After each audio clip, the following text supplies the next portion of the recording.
I'm either here monitoring cameras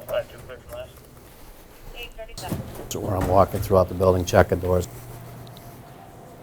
just being present in the building.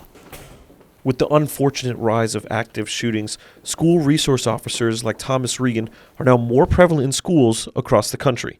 These threats also reintroduce a dangerous trend known as swatting to New York.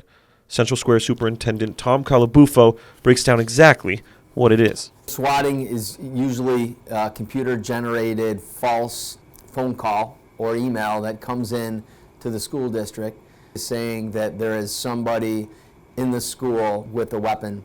It forces all of the law enforcement agencies to quickly converge on that school. Chief of Campus Safety at Syracuse University, Craig Stone, describes the strain it puts on law enforcement. Well, it creates a drain on our resources.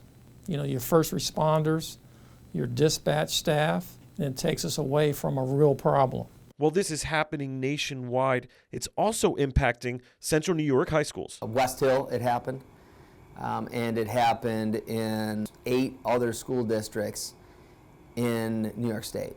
6 of them happened the same day. And the reason this is possible can be attributed to one simple answer. Well, I think part of it too is technology, so I think it's easier for people to be able to make these false reports and just cause disruption.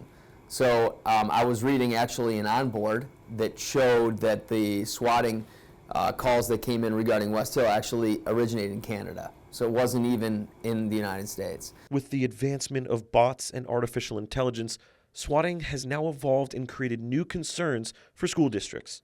So the scary thing is, if that's done repeatedly to the same schools, same districts, eventually those districts are going to just believe, well, this is just another one of those things. So it's like the boy that cried wolf. Desensitizing the public to these threats may be an unintentional side effect, but Chief Stone identifies what he believes are the real intentions. Well, these anonymous callers are actually creating fear by calling in a false active shooter call.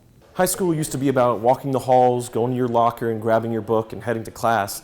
But now with swatting sweeping the nation and this threat on everyone's mind, how does that affect your mental health? It's one more thing to have to worry about. Molly Tarsel, in her 3rd year as Casanova High School psychologist, says this impacts more than just students. With the high school level, with the teenage mind, there's already enough going on for them. So I feel like kind of adding this on and adding that on for teachers and staff too, it's a lot knowing that, you know, coming to a school building where kids are educated could also be a dangerous place too, and that something could happen. So I think that affects people, you know, and that kind of takes a toll.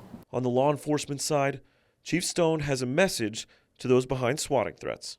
Don't do it. Do not do it. You're creating a drain on public safety resources. You're taking us away from where a real crime could be happening, and you're creating chaos. And in order to prevent chaos, Officer Regan must always stay one step ahead. Constantly moving. Don't want to pattern yourself, you know. You don't want anybody to have a bead on you. Don't want to be in one location, you know. Just always changing because you never know who's watching.